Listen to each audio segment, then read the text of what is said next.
don't know what I'm doing. Welcome to the Awesome Comics Podcast, where small press comics make a big noise.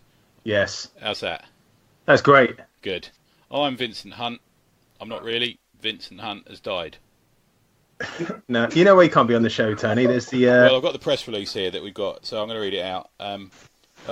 Dear Awesome Comics Podcast comics people, Vincent Hunt is currently involved in Operation New Tree. I don't know what that means. Some kind of police operation. And he can't be here tonight. Yeah. We can't comment on that further because of lawyers have advised us not to get involved. And it may sound like U Tree. I'm sure it's not. Good luck, Vince. Yeah. Hope you're right, Vince. Miss you. I'm sure you shrugged those charges off. Yeah. In all seriousness, his internet's gone down. So he's at home just banging his head on the table. I've not been introduced yet, but Barrymore bounced back. So... Ant and Deck are still alright. Yeah, and join us tonight. We've got the two Chris's. Yeah, so we got... Would you like to introduce yourselves? Yeah. I'm sat with Chris Jenkins. Hi, Chris Jenkins. Hell of a guy. Yep. And I'm sat with Chris Imber. We're both from Reckless Hero. you Nice. are like the Ant and Deck of comics now. Yeah, we are. Yeah. Who's the one going to get shot in the eyes with the paintballs? Oh, it's him. Classic Biker Grove reference there. Yeah. It's definitely Burbs is going to be done with that because I've heard he's been hanging out with Denton Byrne. That's even deeper Biker Grove for you. And I have actually met Jeff from Biker Grove as well. So that's my claim to fame. Yeah. So. All right. Yeah. So fitting nicely there. In a lay-by. Yeah. In a lay-by, did you say? Yeah. That was never proven. Vince was there. Kevin Keegan was there, and Gillian Tailforth. It was all right. It was all right mess. Do you know what else is a mess, or not a mess? Yeah. Do you know, Dan? Yeah, well, sadly you can't read about Biker Grove on Comic House. Yes. The Netflix for comics. There's a whole slew of indie titles and mainstream comics. Have you got a list of what's on there at the moment? I do. Yeah, we've got To Kill the Past, Crawl Part 2, Off My Meds and Other Stories, Here and There, Tales from Beyond Infinity, Lizard Men, Captain Fishbeard Volume 1, Moonframe, The Light, and Dexter's Half Dozen. Oh, there you go. I thought you were going to read out all the books there for a minute. Yeah, I thought that list wasn't going to end. I was just scrolling left, and I thought that was quite a few. It shows what products there are on Comic House. Yes. I could be reading all night, and I would not get to the end of how many comics are on Comic House. All year. And more every day. Yeah. And we like them, and they're good eggs. And I'll give them a shout out on the Mega City Book Club podcast today as well. Yeah, I was halfway through that. I mentioned I was listening to that whilst getting dressed and showering. So you didn't put the getting dressed thing. You just said you listened to it while showering, lathered up. I believe is the phrase you used. I usually get dressed after a shower if nice. if the vicar isn't round. So speaking of needing a shower, this week we're joined by the Reckless Hero boys. Hello. That was good. Hello. And we're going to be talking about comic conventions in a minute, aren't we? Yeah. That's the plan. Dan came up with an idea of we could have an idea. What was the idea, Dan? Well, the idea was that one of the things we always kind of discuss as a community, not always, but is how to make a profit at a Comic-Con. Yeah. Because it seems to be a sort of a tricky thing, and a lot of people say they don't make a profit, and they're always kind of making it a loss. And I know the Reckless boys have got it down to a fine art, and I think they do very well at cons. Yeah. So we had them on to get as guests to talk about the turning a profit at a Comic-Con, really, the do's and don'ts. Okay, so should we get into that then? Should we get into it straight away? So you have been to a comic convention yesterday and today, haven't you guys? Is that what's happened? Yeah, just yesterday. Yeah, Oldham Comic Con. That wasn't today. It was just a one day, or was it? Just the one day. We might have stayed over for a few beers afterwards. Oh, did you? Did you go on the Friday as well, or? No. One day like that is enough for me. That'll take me about a couple of months to recover from. Nick Brokenshire's band, Blues Harvest, played at the after show thing. They were really good. Yeah, really good. Really liked it. Yeah, I'm seeing Nick next weekend. I'm at a convention with him next week. He does a convention every weekend, Nick. Does he? Pretty much, yeah. He was in Chicago. He's a lovely guy. Top really bloke. Nice. Yeah. Very good. Very friendly. So should we stage it out then? Should we talk a little bit about how you would prepare? So a comic convention comes up, like maybe a new one. Is there anything that you look at, you think yes or no? Is there anything that would sort of put you off attending one? I suppose high table costs has got to be one of them, isn't it? Yeah, so you're initially looking kind of what your outlay is going to be. So that falls into kind of two camps, I suppose. It'll be the table cost initially, and also obviously where it is.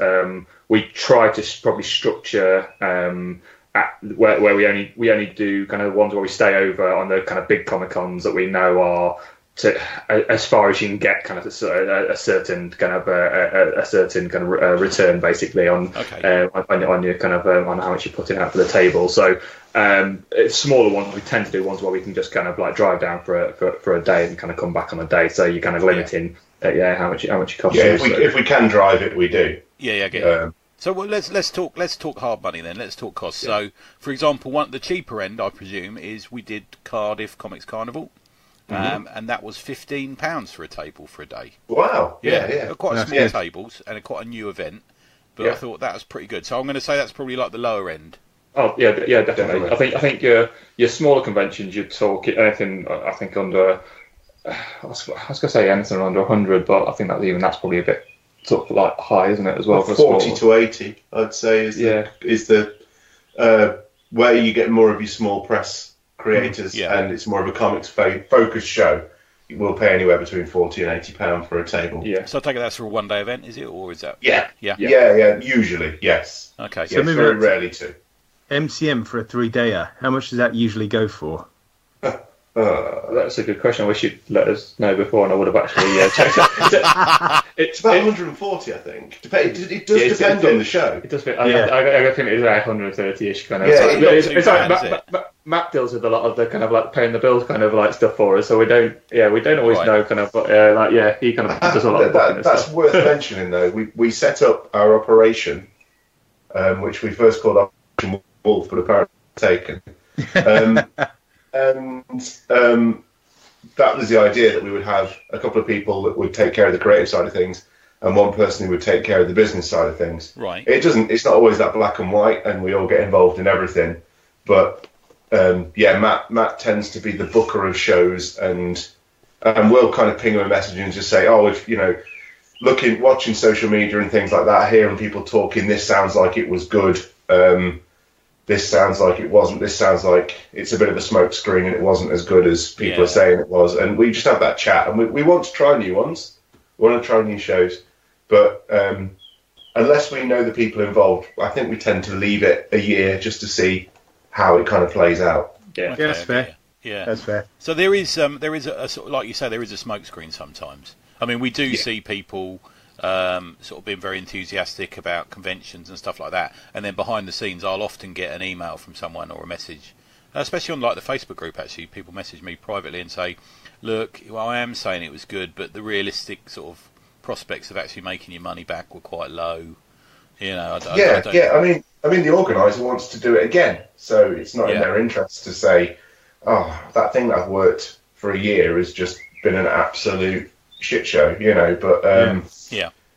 but it happens, and sometimes through no fault of the person organising it just happens. And nobody really knows. You go to test the water, but generally they're testing the water if it's the first one as well. I mean, even with long tested ones like the London Super Comic Con, where they did that one on the bank holiday, and I think that killed it, because all the elements were there, but kind of like a series of things kind of played against it, and the footfall was really down. That was a funny one. I know. I went down on the main. You were on the main floor, weren't you guys? Is that right? Oh no, we were up in the room. Yeah, I remember you went. You sent me a beautiful poetic note, Tony. I found the photograph of that the other day. I was going through some old photographs of the sex notes I left in your pencil case. Yeah, they were lovely. But Sidesy was down on the main floor, and I went down to see Sidesy, and I think Jay Martin was down there as well, weren't they? And when they were setting up, we thought, oh man, they are right in the middle of things. They're going to clean up, and it was not sort of. I'd like to say it was the opposite, but it wasn't. It was they found that they had very slim footfall, and we seemed to have a little more. Or they definitely didn't have people biting. They weren't down on that area to buy the things that they were selling, maybe. Yeah, and they were like you say, they were in the basically the main aisle, weren't they? The whole thing, really. Yeah, and then we were sort of tucked away. But I know we tried to speak to one of the organisers on the day, and it was almost like I was chasing after him, trying to find him. We were saying this the other day. It's very rare if a convention's not going well. Yeah, it seems like people cotton onto it very, very quickly and are impossible to find. Yeah. We did one the other week, and it wasn't as well attended as the person who had done it hoped. right. But credit to him, he stayed out on the floor and was going around saying, "I'm really sorry, everyone. We thought we'd sold more tickets than this, and people aren't coming because it was raining or whatever." People think if it's a relatively low cost for a convention, people just think, "Well, yeah, I know I paid $5, but I can't be bothered to go out in this or whatever." Okay. And that's something that's worth sort of mentioning. A ticket price is one thing, so you might not pay much for your table, but if the people coming in have got to pay a high price, there's probably not going to be a lot of people coming in, unless it's already got that reputation. So so it's another thing to definitely to look at when you look. You've got that, haven't you? Because like an organiser, if he's a bit of a shady one, will have high table prices and do a lot of pre-sales, and then as long as he's got that money in his skyrocket on the as it starts at 10 a.m. in the morning on the Saturday, he's golden, isn't he? He's done. But it's also, some people don't realise the weight on the organiser to then get people through the door in order to visit the actual people who are at their tables. So that you're right, it makes for a return business the next year. Yeah, and if they're going for a double profit on that tends to screw everyone over. Yeah. I mean, it does get around. If you people are a bit unscrupulous, it does get around, and people maybe not, like Tony said, might not be so open about it, but from like private messages and DMs and stuff, they'll warn other people off and say, be a bit careful about that. Yeah, I'm starting to hear more and more about hidden cost shows as well. Occasional ones where it's a certain amount to get in, but then a certain amount if you want to go and do this, or if you want to go and do this. So the entry fee can seem very, very reasonable for everything that's thrown in, but everything's not thrown in. Yeah, exactly. Like erotica's like that. It's quite a lot to get in the door, but if you want any extras when you get in there, I mean, this might be kind of like fantasy talk, but ideally I'd like a Comic-Con where it was just free on the door and the table, people exhibiting picked up the cost for it or something, because you want as many people in as possible. Oldham this weekend was free. Yeah, and it always has been Oldham, isn't it? I think I understand it. Yeah. But I think the small press tables were also, I mean, we were there as guests. Yeah. And treated like kings. Really good. Honestly, I have to. If I can just give a quick rundown. We rocked up. We did it for Dennis. With Dennis last year, he put us up in a hotel overnight. He treated us like he had done the professional artist. So we were in the same hotel as the artist that was paid for. Right. Lunch was laid on for us. There was catering. He came round with free cans of beer. There was free tea and coffees for creators. Your parking was free. Your table was free. All right. It was unbelievable. So you sat down. Huh? Just lines and lines of Coke. It was brilliant. Hookers and Cokes. Yeah. I mean, one of the other costs you can kind of people got to factor in is like food and drink and stuff. Obviously, if you're getting catered for like that's brilliant. But if you don't bring stuff with you and you have to buy it on site, say you're in the Excel Centre, you're blowing a few quid doing that. Even going out and getting coffees, that's what for the time. Yeah, and it's one of the things. If you are sort of like on a sort of like real sort of budget for it, and you're not sure whether you're going to be breaking even at the show, it's you buy all your stuff beforehand. You just prep basically. It's like when Nan used to take you to Alton Towers, but you'd see everybody queuing for McDonald's, but you'd have a jam sandwich in the park. I love it. It's unfortunate. You got to do it. We always sort of try to go to like Tesco and get a meal deal, don't we? Yeah. If we're having to stay over at one or something like that, bringing them just bottles and bottles of water and stuff like that. Because if you're staying over at one, if you tend to be meeting up with mates in the evening or people that you haven't seen in a while, so you're probably going to go for something to eat, or so that factors on the flip as well. If you have to go out to get some to eat, that's time you're not spending at the table potentially. Yeah. Meeting new readers or selling stock or comics. Yeah. I mean, when in the early days we had it when we were doing quite grueling shows and quite a grueling schedule as well. it wouldn't be unusual for two people to be sat at the table with these fixed smiles on their faces, talking to people while one person was lying on the floor eating a sandwich. Just like semi under the table, out of sight, just so they could be there. Handing stock or something to someone. So that's interesting what you say. So that's sort of part of the hidden cost thing, isn't it? So if you guys are factoring in a trip, you've got to factor in table costs, petrol.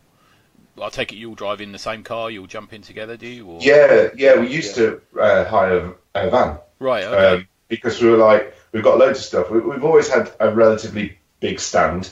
We wanted to kind of make a big presence, but we used to have like this big metal frame at the back. It wouldn't go in anyone's car. We had T-shirt racks and all kinds of things like that. So we used to hire a van, but since we've we've got same as everybody else. We've got banners behind us. Yeah. Put all the stock on the table.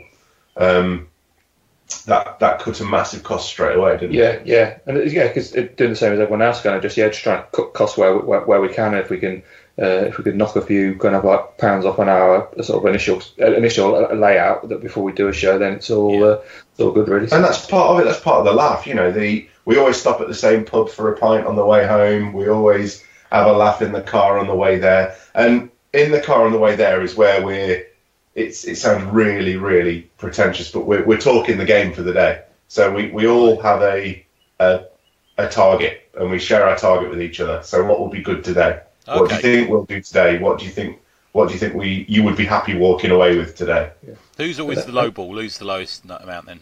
It's usually me. It is, right. Yeah, okay. It's usually, okay. Even though you're generally quite a positive person as a whole, you do tend to low ball on the So you're sort of. Matt's usually the one that's. Matt's usually the one that we're retiring at the end of it. So you're sort of. Chris, I'd be quite happy with a kiss and a cuddle, and Burbs is like balls deep. He wants to be balls deep. I'll tell you what. It's a good job. It's kind of a good job that I have these two with me. Kind of a good job, because I'm the kind of person that if a kid comes up to the table, I'll be like, I'll just take everything. And I get talking to somebody for an hour. I'll just say, I'll just take the books. You don't have to pay for them. If anyone compliments me on anything, they can have a freebie. I feel bad otherwise. It's sort of I'd be in a hole. Very, very poor. Right. So sorry, Dan, go on, mate. You were going to say something. I was saying, well, Chris, you also do commission work and draw at the table. So obviously you can kind of make. You're kind of getting work in there rather than just people standing around flogging comics and stuff. And whenever I've seen you at con, you're drawing like virtually all the time. Yeah, we do a pre-book system as well now on our website, so people can book a slot, and even if they can't be at the show, we will post it out to them afterwards. But I don't do any of that work if I'm not at a show. So, interesting. So you don't I'll only work on the commission when I'm there. Right. Okay. Yeah. So instead of doing a pre-show commission, you're booking a slot at the show. Right. Oh, nice one. Yeah. And so I've always got like 2 or 3, sometimes 5 or 6 over a weekend, like in the bank to be getting on with, and then we'll have a conversation. I think I can take about 4 more today, or I can take 5 more today. I want to go and have a walk around a bit. I want to go and get my kids something. So yeah. So on a 2-day, do you work through the night on the middle night? Do you or? No, never. I leave all the stuff at the convention.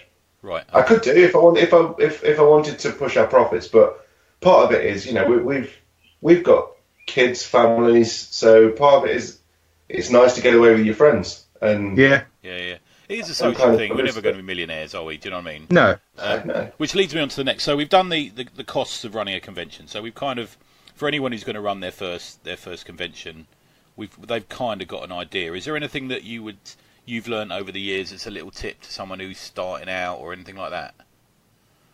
Be realistic. Right. There's tons. There's absolutely. We've been doing it now, I think 6 or 7 years. Wow. Okay. And there's absolutely tons. I think we're in the position where we've probably done a minimum of 12 conventions in a year. Okay. Wow. Okay. Sometimes far more than that. And we jumped straight into the MCM world. That was like our first one was MCM Telford, I think it was. Right. Okay. And we're fortunate enough that we've come back from them having not made a profit twice in 7 years. That's good. It's good going. Yeah. But it's that case of being realistic with it and like price points and everything. It's all the boring stuff that you don't want to think about and that you don't think about when you're creating a comic. But you can't just expect to, you turn up going, but I've made a comic, people will want to buy it. They won't, because everybody else there has made a comic as well. Yeah. Let's talk about that making a profit phrase, because I hear that in different ways from different people. So some people will say that they make a profit because they cover their table costs, but some people will say they make a profit for the whole, encompassing the whole weekend or day's travel and meals and petrol and stuff. Do you see it as like you've got to look at the weekend or the day as a whole to make a profit, or?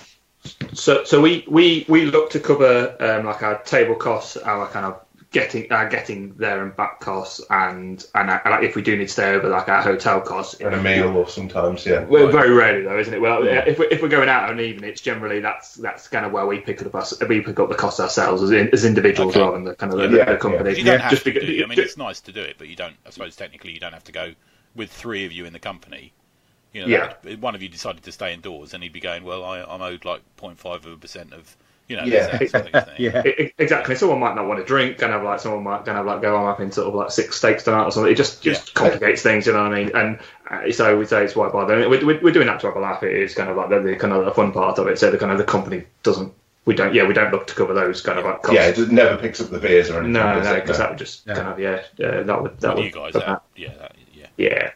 So we don't make that much at the conventions. We don't like to do. Okay, interesting.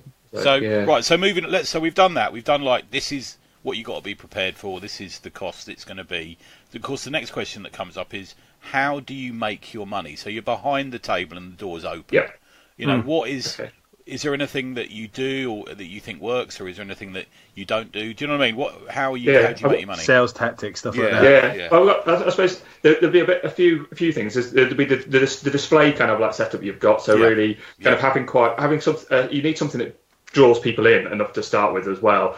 So whether that's kind of like really obviously like bold kind of like banners and stuff like that, whether that's the things you've got on the table. So we generally split our table into 3 kind of like parts at the moment. So that's kind of like your prints kind of thing, the comics, and Chris's drawing. So hopefully when people are going past, one of those things draws people interest in, whether it's kind of like going, oh, that's cool artwork on the prints, because they're a lot bigger, so it's easier to see on there. You guys are generally sort of double table kind of arrangement, aren't you? We do struggle on one. Yeah. Okay. Yeah. Cool. So, sorry for interrupting, Burbs. No, that's fine. That's fine. So. So we set it all out to try to get people close enough to the table you can have a kind of conversation to begin with. So that's quite a big one. We're always got at least one person kind of like standing behind it. Obviously, Chris got his drawing, so me or Matt are always kind of standing behind the table, always trying to smile and be friendly and things like that. Yep. The amount of people you sort of do see that are just sort of like sat there looking miserable because they're not making any money. It's like you can not make any money because you sat there being miserable, sort of thing. And occasionally one of us might be on our phone messaging someone at home, find out if everything's okay and everything like that. But there's always at least one person. Because Tinder can be quite busy depending on the venue, can't it? Yeah. And Grindr even more so. One of the what people are messaging in the Facebook group, the Awesome Comics Talk, is being personable to people that come up to the table and say, like, have a look, check it out, what comics do you like, etc. Do you find that approach works for you? Yeah, to be honest, I start most of the conversation just asking people how they're doing, whether they're having a good day. Well, you can't do that immediately, kind of. No. But when people are first coming in, I'm kind of saying, are the queues big and stuff like that. Partly, kind of like, so you get to know kind of like how many people are we expecting, sort of thing. It just helps to start conversation up, and people go, oh no, they're kind of like, oh no, actually, they're really long, and you can get a bit of sort of like sympathy there. But anything really to start the conversation, say how you doing, kind of like if I've got, I quite like American football, so if someone's got like a American kind of football jersey on or hat on, I'll generally take the mickey out of their team. But it's just something to sort of to start that conversation, and it's generally not always about the comics and stuff. If they instantly come to your table and start like fingering through the comics, they're obviously already kind of interested, so you can maybe skip past that kind of that stage a bit. But exactly like you said though, Dan, it's kind of just being really personal, just being friendly, being nice. We talked about this earlier. It's just being nice. Yeah, right. Yeah. It's not the hard sell straight away. It's kind of if you get a conversation going. you've got a much better sort of chance of making the sale, even if it's not immediately about your comics and your products and things like that. We've all approached the table, whether it's as a punter, a fan, or as somebody else, and spoken to somebody and just had that dickish air, don't be a dick. And it doesn't cost anything to be nice. It really sounds really cheesy, but it doesn't. And the majority of the people we've been lucky enough to meet are just genuinely lovely, nice, warm people. I'd say I went to the Comic Mart today, so I bought some comics at the Comic Mart, and one was 25p comics, so 4 for £1, and I handed them to a bloke who literally, it took 5 minutes to get his attention, and I said, there should be 4 there, and went to give him £1, and he took ages counting them, which wouldn't take long normally. No. And he went, yeah, you can add up. I thought, oh, fuck's sake, yeah. Right. What do you want to get from that? I know. Yeah. There is an awkward £1 and I will. There is an awkward element to our world, though, isn't it? There's a lot of awkward. Massively, yeah. But what sometimes you can be having a conversation which might be like a little bit awkward with someone. Well, it might be like kind of like you sometimes get a sense that this isn't going to be a sale sort of thing. This guy just wants to chat about whatever it is. Vince. But the whole investigation of thing, back to that. We were not allowed to talk about it. I think there's a gagging order currently. But having someone at your table actually makes your table a lot less threatening to someone else. Yeah. So coming up, so the people are scared. You're just stood behind your table. Kind of people are scared to approach because they think you're going to jump on them and go kind of like bye. Yeah. So if you're talking to someone else, you get loads more people coming up and kind of like and actually will take a chance and maybe read through your comics and stuff like that. Honest, I still do it myself down the artist alley and the small press alleys and whatever. Like I walk down the middle. There's like an invisible line. And I walk down the middle thinking, like, I'm just going to go and see my friends. It's not that I'm not interested in your books, but I fear the whole being jumped on kind of thing. It's like, I hate telling people no. Have you ever been on holiday to, like, Tunisia or somewhere like that, and you walk one of these markets, and you almost have to wear dark glasses? Do you know what I mean? Because they're so all over you all the time. And I've had it before where, like, I've gone in wearing... I remember going to an American convention wearing a Grateful Dead T-shirt, and some bloke started... I was aware of this bloke shouting at me, yeah, man, metal, yeah. And I'm thinking, well, firstly, it's not metal, you idiot. And and he was just trying to get my attention, and I that really rubs me up the wrong way. And then the hard sell just doesn't work on me at all. And the other thing that really, I wrote a piece for you about a year ago about things from the customer's point of view at a convention. There's a few things that really get my arse. And one of them is people who make you hold their comic. That fucking does my Swede in. Because they basically, they know, they've read in some bobbin-headed, idiotic sales book that if you hold the comic, or the book, or the jacket, or the T-shirt, whatever it is you're going to buy, you're more likely to buy it. Do you know what I mean? And it's not because you're holding it because you like it, or you're holding it because you're sort of showing that you want to buy it. It's people are guilting you into buying that thing. Yeah. And I think we've got to step away from that. I see it quite a lot. I saw it at Bedford last year a couple of times with people, and I'm like, I don't want to hold your comic. Or what are you into? What are you into? Oh, I like Invincible and Generation X. Oh, perfect. You'll love this. Yeah. You'll love this. Yeah, it's about Jim's new socks. Because I want, if someone's going to take away my comic, I want them to want to take it away and want to read it and enjoy it, not felt like they've been fucked over. And why did I buy this? Yeah, I think they'll do that anyway. The only one I tend to hand to people more is our art book. To be honest, the comics people seem to like naturally more sort of will read through, whereas people seem to be a bit more reluctant in the art book. I don't know if it's just it looks a bit more sort of solid. I don't know. Kind of comics, I think, just because they look quite flimsy and stuff like that. I think people are quite kind of like happy to flick through themselves, but almost not need the permission to look through the kind of like the art book, which is a bit kind of thicker. So I do sort of like hand that to people if we've already kind of engaged in conversation and stuff like that. Do you do like sell any other stuff apart from like the comics and the art book, like key rings, anything like that? Has that ever worked for you guys? No, we were saying again. We were chatting earlier and saying just because you can print on it doesn't mean you should sell it. So if it's not in keeping with what you're trying to do, if it's not in keeping with your brand, your persona, then why do it? I mean, I see a lot of people with like badges and things like that, and we've done badges in the past, but no one's going to give you £1 for a badge with your character on it if they've not bought into your character. Yeah. Unless it's it's just a cool badge. You'll always see it as a cool badge because you've invested and created these characters. Yeah. But actually, if it means nothing to somebody else, it's like, oh, I just wanted to have something on my table that's low price that people could have. It's like, they said, they won't buy it.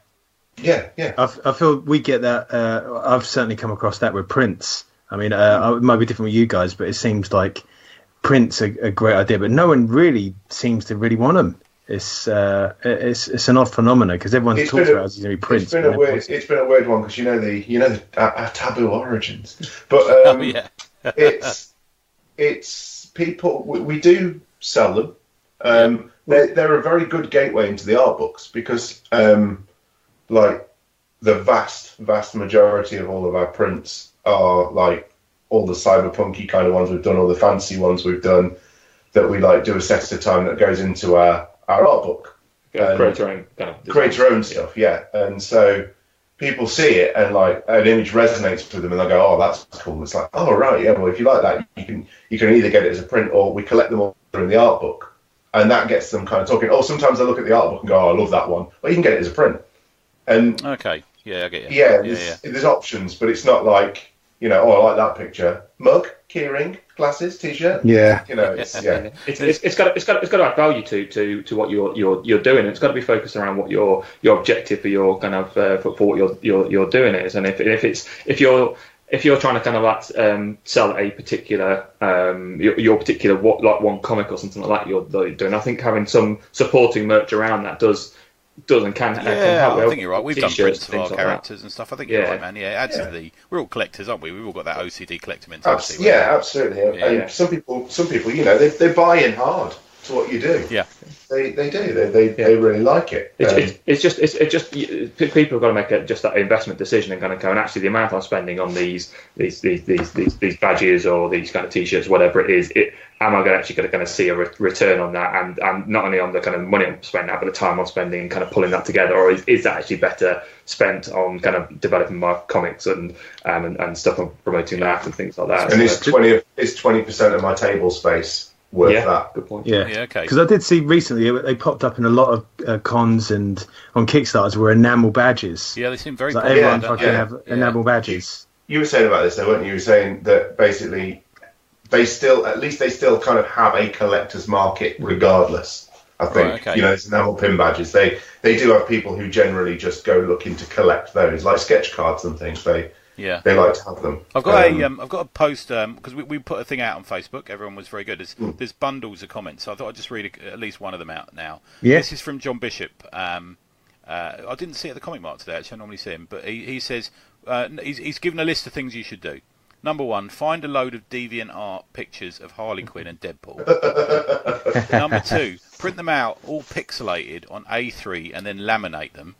3, add a crudely written sign saying unique comic art prints, find us on Facebook, and then watch the money pour in. That's a good bit of advice from John there. That's you know what? The frustrating thing is that is always going to sell. It's always going to attract people.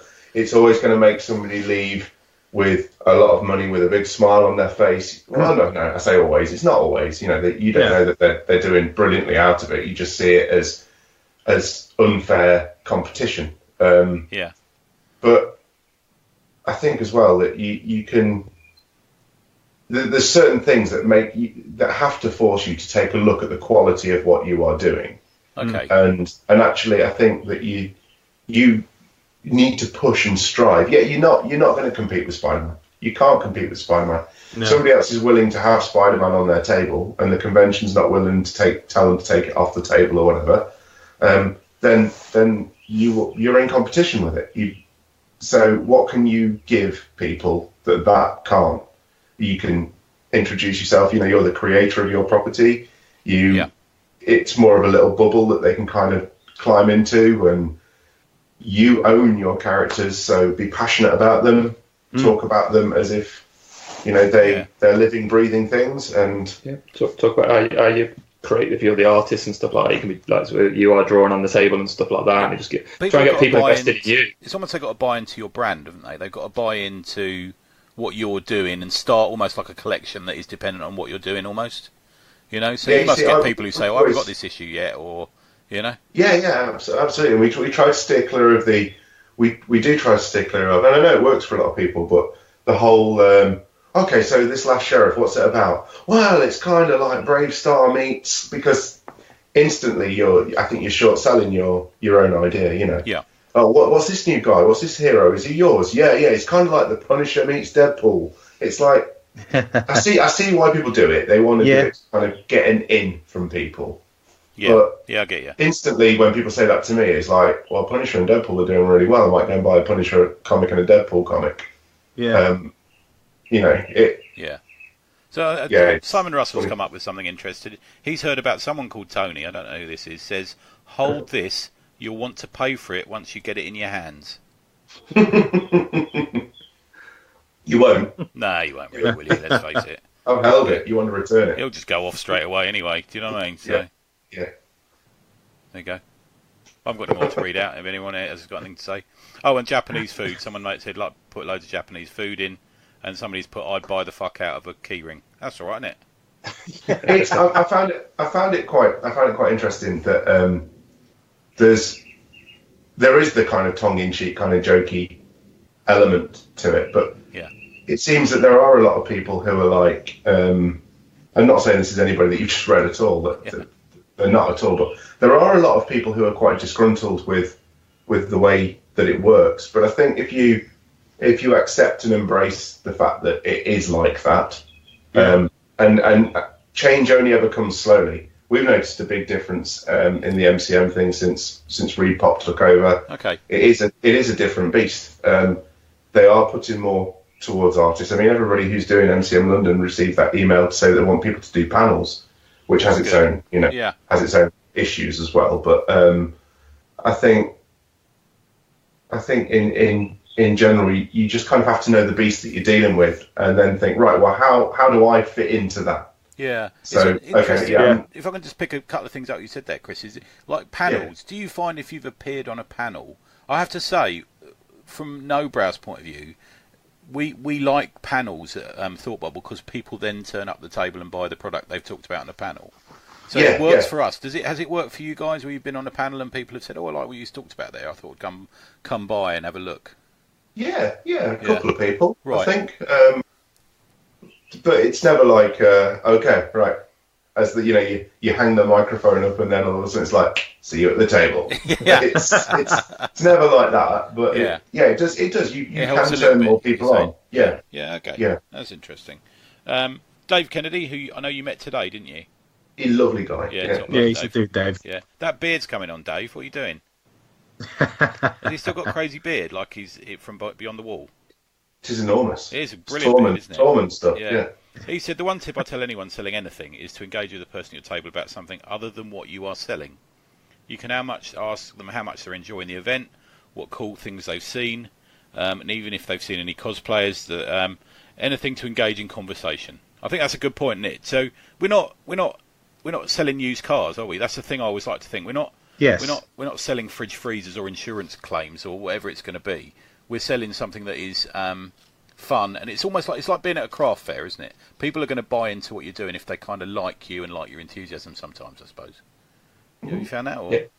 Yeah, no, 100%. I think we sort of mentioned at the start. It's just having conversations with people about it. It can be about anything. It doesn't matter, and it might not lead to a sale, but just having a nice conversation with someone actually can just be a nice experience. It doesn't have to be kind of like it doesn't have to be a sale every time. That thing where you put a lot of effort into a conversation for an hour and then they walk off. That does occasionally. I just like let out an audible noise. It can burn. It can burn. Yeah. It depends on how difficult the conversation's been. Yeah. If it has, we've all had them. They've been a bit tricky for whatever reason, and that's the one that stings. Yeah. If it's been a nice conversation, it's been a nice conversation. But the thing to me though, a little bit, that hour's probably gone quicker than it would have if you were literally just stood there by yourself. Yeah, maybe. Which brings us on to games. Oh yeah. Oh right. We play games. Yeah, I used to do the glue a 50p to the floor in front of the table. That's quite a good game, and you watch people fall over trying to pick it up. Ours involved drilling holes in toilet cubicles. We like anybody else, you get a bit of fatigue. If it's been like a 2 or a 3 day event, you get fatigued and you get, beer o'clock starts to call, you get a little bit down, and it's easy to throw in the towel. It's easy to just get disgruntled, to get annoyed that somebody else is walking past with an A0 Joker canvas that's been printed out from our, it gets that way. So we've got 2 games that have been quite effective for us. One is the Love Heart game. Oh, nice. Yeah, so you have a pack of Love Hearts and you pick, and at some point in the next conversation you have to include what's written on the Love Heart. That just keeps it a bit buoyant. And we have one where if we're getting like fatigue, we don't feel like we're managing to reach out to people a lot, then we tend to give each other like 5-minute periods and just like, right, it's like, the game Horse, where you've got to do something, then someone's got to better it. Okay. Yeah. So you got 5 minutes to do as much as you can, to sell as much as you can. And then the next person takes over, and we have a bit of a point system, and Okay, who's the best out of you lot for that? Burbs. Burbs, you're right. Burbs is, yeah. You won't like hearing it, but Matt is nowhere near as good. Because I tend to sit in the middle of it, because I'm still drawing commissions and something, so I tend to be the unofficial John Anderson referee. But yeah, Burbs is better, and there's been several things where, if you're 5 minutes up, the other person can swoop in and take your sale. If you've committed to the conversation and stuff like that. So I wish there was a game where it was like an iPad, where someone's standing in front of you and you could just swipe them out of the way. do you ever like double tap reality to get it to come nearer and stuff like that? It's a bit like that. Just sort of swipe people away from your table. We have found it tricky when someone's like talking to you and you have being sociable, and then like a client or punter turns up and you're kind of like, oh shit, I have to kind of sideline you to kind of deal with that person. And there's a way of doing that, isn't there? Some people are not very good at it, and some people are. Yeah, we find other traders and other artists and creators and stuff kind of know when they kind of you just sort of like a bit of a nod to them, and they know I'll leave you, or I'll just stand here until you finish that customer sort of thing. So most traders and stuff like that are all right. And I haven't got any friends that so that's not really an issue with anything else. That's why it's good at selling things. He's unpopular. Yeah. How are you on the old standing or sitting at a table? Is it got to be standing? It's got to be standing. Yeah. I think sitting sends off the wrong message. You almost automatically look defeated when you're sitting behind your table. Yeah, I agree. Yeah. You can do it. I know not everyone is able to stand for some time or for any of the time behind the table. So where you can't obviously just do like you do when you're sort of standing up and sort of smile and be presentable and stuff. Even like if you stand when someone's kind of in the vicinity. No, that doesn't work, because what basically if someone comes close, you start to stand up and they'll shoot away. It's like scaring like a wicked fish. We've had people over the years. We've had people who run away from our table because we've spoken to them. Yeah. Like just said morning, and one kid just went no, and just ran off. Is it mostly women or? No. I think I like to think of ourselves as equality monsters. We tend to scare away everyone. But with you like you say, you get all sorts of people you can never judge. Burbs has had somebody who's was just screaming in front of him. She'd lost her bag, and bless her, I think she had a carer wasn't kind of in sight, and she just stood screaming at him. Yeah, what did he say? If you're not going to buy anything, just fuck off. No, made a good sale on that one. It was just a case of I think it teaches you to kind of deal with different types of people. Yeah, I think we had that off James McCulloch. We were chatting to him recently on the show, and he's got an attitude of like, oh, look, mate, after 20 minutes, like, look, it's been nice speaking to you, but you're going to buy something or what? You know what I mean? Yeah. And that's 6'8", whatever he is. You know what I mean? That's quite good. Fucking buying sake. Yeah. Yeah, I do just think though. I go back to the thing about, if someone's at your table, someone else is more likely to also come to your table, sort of thing. Yeah. I don't think you're putting people off by having that conversation. If it's really that awkward, it is like a pain. Then what gets awkward is when the person who's at your table, when somebody new comes to your table, the person who's already at your table almost acts like they're part of the team. Yeah. And tries to help them tries to help you make the sale. And that's always really awkward. Yeah. It's like, oh, I just want to talk, let me just talk to this person about what I do and stuff like that. Do you do you sign all your books as well? Do you immediately offer to sign them, or is that do you wait for? No, we don't offer to. We if they ask, no problem doing it, but we don't say like. No, I don't either. If it's like a kid, we'll go like, do you want it signed or something like that, because it seems to be a little bit more of a magical experience for them. But if anybody asks, we've got no problem doing it at all. Yeah, I don't mind doing it if I'm asked. Yeah, I think I'll shift to that, signing it if asked. Otherwise, just the way it goes. I've switched also to writing "Thank you for the heroin" and signing in. That's my which goes down a storm in the Springworth, the Fair Spark books. They love that. Kids are with that. I guess you might get a little bit of awe and wonder when you get a kid asking you to sign the comic over an adult. Because it's a bit more magical. But I've had some weird ones. A kid bought the Spider-Man video game to me. And he said, "Can you sign that?" I was like, "No." I didn't work on it. Nothing to do with it. Yeah, but I know, but I want you to sign it. No. It's like I say, you can't possibly call what the different kinds of people that you get. No. And I think some of the things that a lot of people miss in is kind of like when people turn up like late for the kind of Comic Cons and stuff like that, and you're potentially missing like a lot of sales. Then you've got other traders and other artists that are walking around that are just having a free roam, kind of look at stuff, and you're nowhere to be seen, sort of thing, because you're turning up late. I was about to ask that. Is there anything that sort of you've seen that you think, what are they doing? And I think that's one of them. And we always make sales before we open, because that's the nature of the community, I suppose, isn't it? Yeah. So to be at your table a good half an hour beforehand does yourself a real favour, I think. The smoke and mirrors of MCM and stuff like that as well. It's like an Aladdin's cave when you first go. Yeah. And if you're not careful, you can tell yourself that you've made your table cost back, but you don't realise you've been and spent £200 on novelty action figures. You've wiped yourself out and some for the day, and people will just go, "Yeah, I've had a great day." Yeah. We were always shocked from day one. We were always quite surprised when people would go, "Yeah, I've had a great day, brilliant day." Yeah, sold 4 comics today. And it's like, geez, man, like. Yeah. What do you think the etiquette of saying how many you've sold is? Is that an etiquette? Do you think that we should? Don't ring a bell. I don't think. We don't tell people unless they ask. If people ask us directly, we sold at a convention. Yeah. I probably, if they're all right, I'd tell them I haven't got a problem. It's just, particularly if you've done well and it sounds like someone else sort of like hasn't. It just feels like a bit of boasting sort of. Yeah, you got to be careful with it. Yeah, because no matter how good you think a convention is, there's always someone who hasn't sold well at it, isn't there? We've done conventions where we've sold like 100 issues. I think our first one, Dan, we sold in that day, including sort of digital sales. We did really well, but people were saying, "Well, I haven't really sold any," and I'm thinking there's definitely two edges to it sometimes. We like to think that we're nice guys, and someone has to. There can be a bit of a vulgarity to it. We certainly don't. We don't have anything on our table to say like, sold this many today or something like that, because we're just thrilled that people are picking them up. And that they come back for more.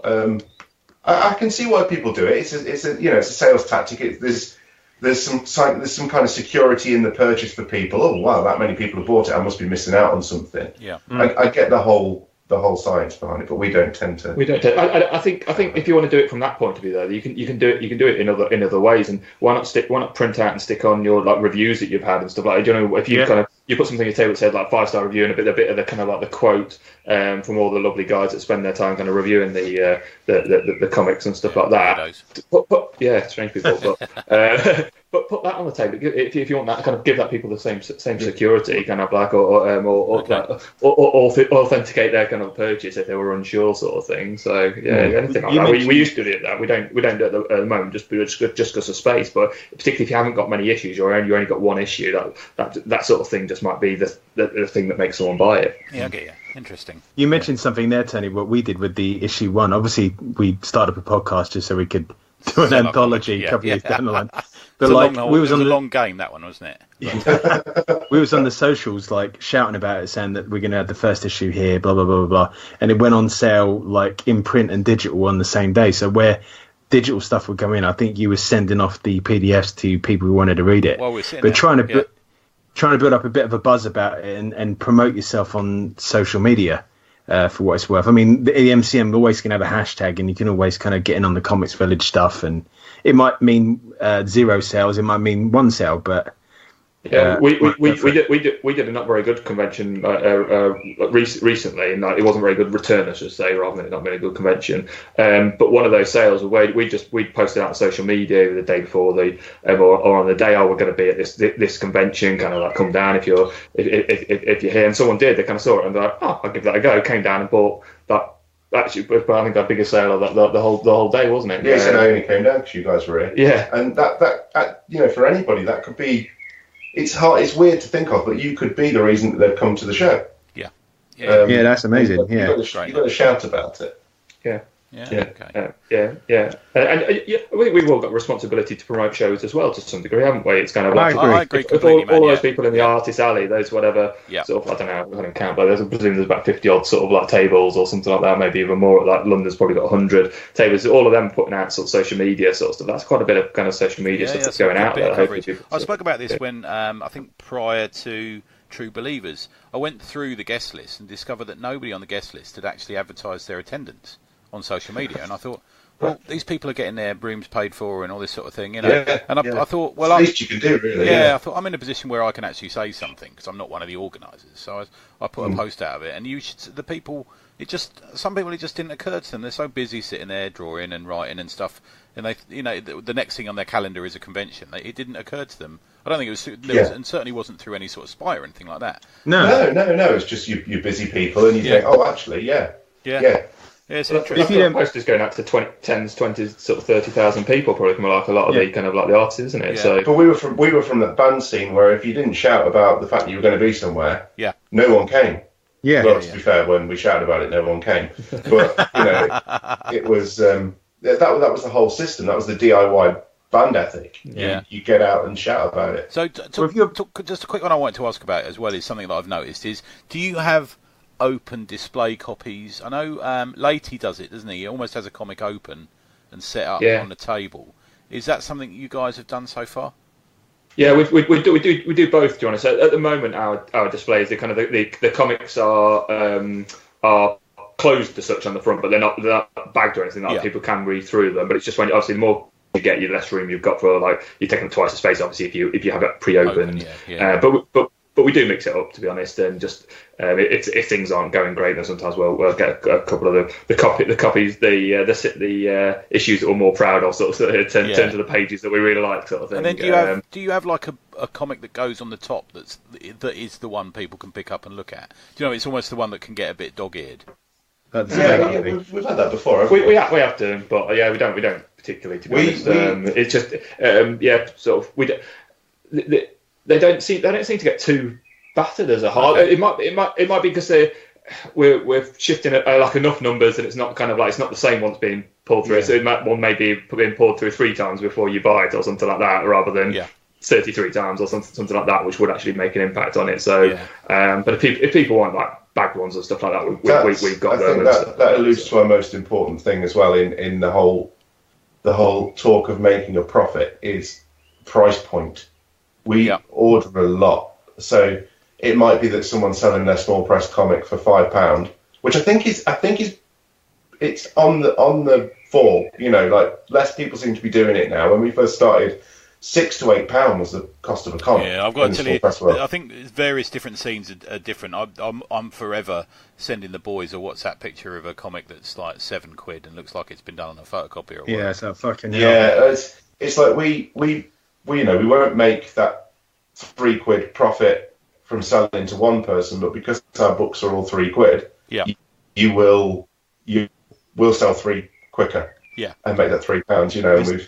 And we order high volumes. Yeah, it's getting the high volumes, and you're going to get a lower price point per unit. So if you do like the smaller print run, obviously you're not going to make as much profit selling the book. But you got to take a chance on doing a bigger one. Yeah, I mean, but do you want fucking 500 copies of a comic sitting around? Because then you've got to go out and sell that now. Yeah. You can't just fucking sit around and have your missus shouting about what the fuck are you going to do with these boxes. Yeah. Or husband. Or that was very raw. That was very raw. That's happened today, isn't it? That's an incident today. Yeah. No, my comics are not to sell, just to read, and I get complained about that. Yeah. So. It's a good point. We're lucky we have got someone we can put them, but we order about at the moment about sort of 1,000 copies of each comic, and it allows us to get them for around the sort of £1 mark generally. Which means we can sort of sell them to kind of like, if you want to sell them to comic book shops, you can kind of like, you can sort of take £1 each, kind of like profit from that. If you sell them at conventions yourself, you're getting sort of like £2. Yeah. And that allows us to do big, the more we release, the bigger the bundles we can do. And bundles have been a real saving grace for us, really. Yeah, we got into that a bit recently. Yeah, selling, a few, because they're stuck there. They're stock often that isn't going to go quite as quickly as the new issue and stuff like that, and you can bundle them all together. So what we're talking about there, for people who don't realise, for example, on the Awesome Anthology, we've done the 4 issues for a tenner, haven't we? That's it at the moment, isn't it? Yeah, that's right. We do the 4 issues for a tenner, and it's good in the fact that the whole story's there. All the stories are collected. There's the beginning, middle, and end. Yeah. So it's not like and a continuing £10 series. is a Chris Brown number. Somebody reaches into their pocket and we'll pull out a tenner. Yeah. And only has to go 2 tables down to buy, like you say, the aforementioned photocopy comic for £7. Yeah. And get £3 change, which actually in Comics Alley is going to be pretty useless to them. I mean, I've started talking about the price a lot in reviews now, because I think it's really relevant. And I think there's a lot of people who come out of art school and they think, yes, my art is worth whatever people are prepared to pay for it. And you got also, we're not fine artists. We're in a competitive market at a comic mart, or a comic convention. You got to make it affordable, I think, Yeah, I think equally it's not throwaway. You're just making your money out of mass numbers. Yeah. Hopefully, you're selling. You're a unit shifter. You're using your art as a vehicle to shift units. Yeah, and again, coming back to your objective, though, is what you're trying to do. If are you trying to actually kind of like make money, and if that's your one goal, then do charge £10 for kind of like a single issue. But actually, if you want to get your kind of story out to the most number of people and try and get like an actual audience kind of involved in that, you've got a much better chance of kind of like the more copies you get out there. Also, you can't give.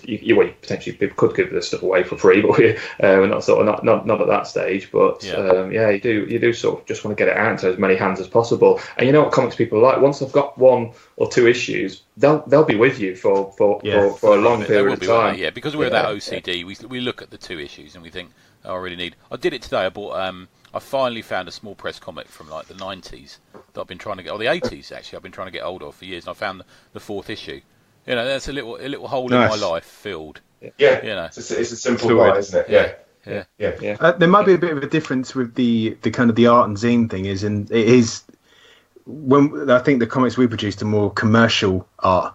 They're like for kind of entertainment, whereas the zine fair crew maybe more thinking that this is a piece of art or artwork, and therefore the price can be upscaled. But then I'm not casting aspersions on anyone who makes them or otherwise, but But I'd say Nobrow. I'm forever saying to Nobrow, you are for a 150-page hardback book, you are charging less than Marvel charges for a 4-issue trade. This is and they print some quality stuff. Do you know what I mean? Yeah. And they said, look, we go over £20, nobody buys it. I think that's right. Yeah. There's almost those little boundaries you have to hit for something to be super special for people to buy. It's just that's preconceived though, isn't it? That's predetermined by what's gone before. Yeah. And that just so happens to be the avenue that it's followed down. You're not going to change that overnight. Yeah. You're not going to make somebody all of a sudden go, no, actually, I could get this book for £20 last week. I'm going to pay 40 for it now because I understand now that it's art. That's not going to happen. People are looking for the prices to go down, not up. But again, you can be smart. You can be smart with some of this stuff, though. Why not sort of like put it sort of like £30 discounted today for £20, and then suddenly actually people go, oh, actually that's really good. And it's like, and that kind of like trying to force that kind of like that immediacy thing with them, trying to say discounted today. It's kind of like we can do kind of like well. I know it sort of sounds cynical, but some of the kind of the more sort of business focused stuff that we probably the community as a whole maybe aren't that good at because it's not our natural forte. Kind of most people be kind of like quite creative people, and and I think with a mind to like from early days we want to self-sustaining or whatever. We want to be able to put out the books we want to put out, be able to afford them. Kickstarter this time afforded us the chance to reach a whole new audience, and we'll definitely look into doing that again. But I think there's that whole thing as well of you turn up at especially I think after listening to things like the pod, you turn up at a comic convention and you've got rows and rows of small press creators who you might have heard of from things like your show and things like that. Yeah. And you almost feel duty bound to, I should really go and buy those books. And actually, no, you shouldn't. You should buy things that you're interested in. Yeah. I don't mind at all if someone comes and chats to me and wants to know about art or the process that I go through or whatever it is from the small press world, and then just goes, okay, cheers, see you later. Yeah. I don't expect them to go, and now I will buy your back catalogue as a means of showing my support to you, because again, the band scene, if you're just playing in front of the other bands, you can't sustain yourself. Yeah, no. It's what I said this week is if that's all we're doing and we're upping the prices all the time, we're just going to eat ourselves and we're going to just disappear. Yeah. It's interesting. I'll tell you one quickly on the slighter side is one thing that I find helps at conventions that I always do when I'm manning a no-brow table. And no-brows, I mean, that's like constant sales because they're so popular. Is either if it's a one day halfway through the day, I will switch the display around a bit. I will add extra books that have been at the back to the front and stuff like that. And if it's a 2-dayer, I'll do it on the morning of the second day. And I find that gets sales. People notice stuff because people sweep the convention 3 or 4 times, sometimes a day. Yeah, and a lot of people desperately trying not to make eye contact with the person behind the table. Yeah. And all kinds of things. The books at the back are dangerous because that's relatively close to the person you want to avoid. Yeah. It is. It's because as soon as you're in their glare with some people, you're having to make a social excuse that you never wanted to make. No, sorry, I'm not interested. Sounds really cutthroat to some people. And actually, all you're saying is, I'm sorry, it's not really for me. It's not an insult. It's just not for you. I hate having. And we cumulatively between us, we've spent literally years at comic conventions, haven't we? And I actually hate like walking down and trying to. I've almost got like this weird smile I give to people, which distracts from the fact that I want to speak to them, even though they're mid-sentence, If I could wear sunglasses walking through comic conventions and not make eye contact with people, I think I'd be quite pleased. It'd be fantastic. Yeah. You can wear a mask. Yeah, it's true. Yeah, I'll be back on Warhammer cosplay, won't I, by then? So. I was saying that this MCM we got coming up, where we're going to be selling Awesome Comic issue 1, 2, 3, 4. It's going to be like what price was that, Dan? It's £10 for the pack. Oh, that's very reasonable. Very reasonable. It's going to be purely like sales based. It's going to be like let's get these issues sold and get them shifted. Yeah. So we have to report back on the show and let us know how you get on. So But generally, go on, mate. Sorry, go on. So I was going to say that one of the things that we've sort of found is having stuff at different price points as well. So you'll have your comics, which will be between kind of like £3, £5, whatever they are. But we've got stuff for like £5, for £7, for £10, £15, $20, and stuff like that. So you're hitting quite a few of the kind of like those kind of like round number price points along the way of all your different stuff. So make that clear on your table. I mean, Vince is very specific. Really good point. He makes a big sign for our table, doesn't he, Dan? And he almost sends it to us beforehand. Say, what do you think of this sign? And the price list. Yeah. You've got to do that. So we found the price list didn't work. Oh, okay. And actually, kind of like because people. We essentially kind of like price up everything, or there's like a price sign for those individuals. So near our comics there's a big £3 sign on each of the bundles. There's the kind of price of those bundles that are like wrapped up so people can pick them up because people just don't kind of like read across it, particularly when you've got the 2 tables as well. And this time at MCM we've got something else top secret in the works. In terms of being able to sell the bundles in a slightly different bundle in a slightly different way that will hopefully appeal to people. But if we sell one of those, and there's no reason why we shouldn't, then that's a nice hit. Takes us. Is it a hologram? Is it a hologram cover? Is that what you're doing? Yes, good. That's it exactly. Ring a bell. that's the other thing with bundles and things. I don't think it's any good saying, you know, like all of a sudden people running out and knowing that they've got their one comic that they've had for 3 years and they're going to put it in a plastic wrapper with a business card and go, ooh, bundle. We put quite a lot into our bundles. You know, that it's got to seem like it's too good to be true. And you know the price points and things, but actually, you're not there to rip people off. You're there to do them a deal, exactly. And do them something that actually you think you get a lot for your money there.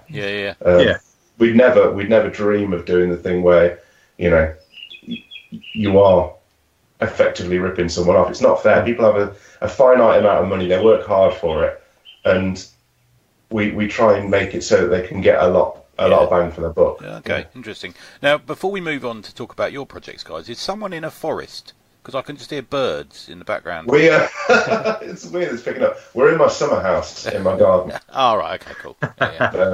So yeah, nice. And don't worry, I'll have a word with the gamekeeper in a minute and see if he can shut them up. Start having a roar of the shotgun. Right. So. No, you're fired, Montgomery. Get dressed. No, leave that. Just go. Right. So, as the Reckless Heroes boys, what have you got? What have you got at the moment? What have you got coming up? Can you give us anything? I know you got a secret thing coming up at MCM, have you? You can't really talk about, but otherwise, what's going on? You do what we've got now, and I'll do what we've got coming up. Okay. So at the moment we're up to issue 5 of The Last Sheriff, which you guys kindly reviewed on issue 180 something. Hey. So that released at the start of the year. Operation Boom's kind of finished its arc that we kind of that was finished with issue 3, so that's out now. We released our art book 3 at the sort of start of the year as well. So. We're really proud of that one, actually, aren't we? That's we felt that was a bit of a step up. So very very proud of that one at the moment. London, we're going to have a bit of a big kind of like a very big bundle that hopefully will sell a few of. That'll collect a lot of the stuff that we have all in one pack for people, particularly hopefully new people that we meet at London. So that's the ideal place for it. I think MCM is the place where you want to engage that new person, don't you? Because it's such a large footfall as well, and people who aren't particularly that much of a sort of comic collector, they're not the sort of Nottingham Comic Con, Leamington Comic Con kind of crowd, are they? You know. No, and I think we really tried to target kind of like that Operation, kind of crowd. Operation Boom was designed to target the MCM crowd, really. Okay. Yeah. That quite mangery kind of like inspired and stuff like that, isn't it? All that sort of starts off, and not I don't think in a particular cynical way as that. It wasn't that. No. Your work appeals to that side of things, isn't it? You know, I know you're heavily sort of fighting game influence. And on a sort of slight aside is well done to Vander, because he's now Cadence Comic Book Art have picked him up, haven't they? Oh, brilliant! Fantastic! I asked him the other day. So he's doing commissions and selling artwork through Cadence, which is a great. I bought stuff through them. They represent like Gabriel Hardman and all these sort of guys. Nice. Tinto, the artist on Sheriff 5 and working on Sheriff 6, which actually had a moment in it that made my jaw drop. Nice. But he's been picked up by 2000 AD as well. Oh, nice! Great news. Good work. So it's great because now we can tell everybody that we're a launching pad. Yeah. When you get picked up by 2000 AD, leave them behind. Don't bother. We've also got one of our community, Gareth Slightholm. Yeah, I was going to give him a shout. Yeah, so Gareth's sent some artwork through for Pat Mills's Spacewalk project for one of the stories in it, and literally 4 days later, Pat posted a video. He emailed me saying, "Look at this video," and it's him just literally loving Gareth's work, and rightly so. It looks brilliant. Yeah, I was going to say. Yeah. So Pat's got some other stories that he'll be looking for artists. I think he's sort of slowly rolling them all out. But if you go to millsverse.com, you can find out what that's all about. But so chuffed for both of them, really. I think they're a great match. I mean, Gareth is a sort of very reliable, really good, strong artist. Sensible, head on his shoulders kind of guy. And him working with Pat, I think it's fucking going to be great. To be fair. Really good. Seeing those designs was just absolutely amazing. He just absolutely nailed it. Yeah. I think for the character, he had done half a dozen or more designs. I could have picked any one of them. Yeah. To say, that's they're great. All great, aren't they? Really good. Yeah. Yeah, I was really, really pleased with that. Yeah, sorry. So you were going to, Mr. Imber, you were going to say about what you got coming out. Was there? Yeah. So Sheriff 6 is currently being drawn. Right. By Mr. Tinto. Cool. and I think I'll probably be doing the cover on that again. Nice. Because I like to have an involvement in everything. Yeah. And then we have a book that I'm 20 pages in to our first graphic novel. Oh, yeah. Nice. Now, I know we can't talk about it, but you did share some pages with me. Yeah, it looks great, man. We can talk a bit about it. We can talk a bit about it. Okay, go on then. Yeah. Breaking news! Yeah, so basically, about, I think it's about 6 months ago now, I put a probably semi-drunk tweet on Twitter saying, I still want to draw a book about knights. I think I've just been to Warwick Castle. And I also want to draw one about pirates, because I think Pirates of the Caribbean was on TV. I'm that simple-minded. Lucky you weren't watching porn then, isn't it? Let's face it. Yeah. Again. And then I basically just put, screw it, why don't I just do knights versus pirates? Right. Then, about 2 minutes later, just this ping came up on my inbox from Jay Martin, who writes ALV. Yep. Good lad. Numerous other things. And he just said, let me write it. So I didn't have any kind of hold on it. I was just like, yeah, fine, yeah. So we started talking about it, kind of doing the old co-creator thing, just kind of chatting about it. And actually the story came together, like all these crazy ideas that kind of knitted together really, really well, that got me really excited about it. So we decided to go for it.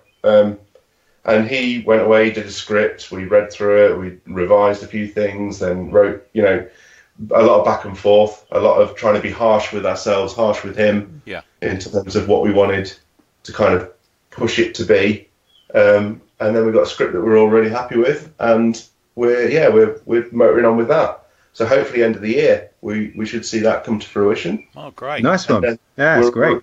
We're looking at the graphic novel beyond that with another couple of guys that we know of. We want to kind of like you say, we want Reckless Hero to kind of be the publishing house. We want to produce more and more and more, and so now we're starting to look outside of our own time, really, the time that we've got to be able to invest in it. Yeah, okay. And bring other people on board to do things. You'll get loads of people writing in now, won't you? That'd be great. Yeah. Seriously, we have been on a number of artist trolls recently. Nice. Online, and we've got the list of names and things like that. We always love seeing people's stuff, and it's really, really nice to know that people want to be involved. We can't guarantee that we've got projects for people or that people will even be the right fit, but it's always nice to see stuff. Can I ask a question, guys? Have you noticed that artists' page rates have gone up recently? I've certainly noticed it, and I wondered if you guys had seen it. It's weird. It's a weird thing because we are in a really bizarre position on any scene. The way, I keep talking about bands, but I'm music mad. But when we were in the band, we always wanted to. You wouldn't believe it. When we were in the band, we always kind of wanted to be like, how can we get like the best of this element, the best of this element? And we were never going to set the world on fire with the music we were doing. We weren't the top of our game or anything. Right. And we're still not top of our game, but we felt like we could put forward a much more realistic proposal in the art world. Yeah. And don't get me wrong, we still look back at things we did 7 years ago and cringe. And we feel we've come a long way. About things I did this morning, man. So I shouldn't. But where this tale's going. No, we've cited he's trying to rein me in. He's basically just going, don't say something that you're going to. He's giving you that look, isn't he? I know he is. Yeah. No, we've sidestepped the need to pay for a very long time because it's all been in house. Right. Yeah. I get So it. my page rate to Reckless Hero is nothing because I'm part of Reckless Hero. Yeah, I get you. It always used to be the way it was when I started. It was a couple of mates would get together and make a comic. That was kind of when I started in the small press in the late 90s. That's how we did it, Yeah. Don't get me wrong, right? A page can take me anywhere between 4, 8, sometimes more hours. Sometimes I'll sit and look at it for longer than I'll be actually drawing on it, just either procrastinating or just trying to make it match what's in my head. Yeah. But I think it's a really interesting but dangerous thing. You can really price yourself too high. Because yes, what you do is a skill. Absolutely, what you do is a skill. People should pay more for quality, definitely. But if you price point yourself so high that you knock yourself out of the game, what's the point in doing it? I tend to go different on it. I think I've worked before for £80 a page, but I've worked mostly for 40. Okay. With small press people, I've worked for mostly £40 a page because one, they can't afford the cost. And we know that with paying people. We pay people now to do pages. And if it's too high, we just can't afford it. And instead of actually thinking more about the price of what I'm charging for a page, I think more about whether I actually want to do it. And I'm more selective in that because I don't want to do something that I'm half-arsed about. So that's always more important to me. But I get people saying that they want £100 plus. Oh, Christ, yeah, £100 seems totally understand.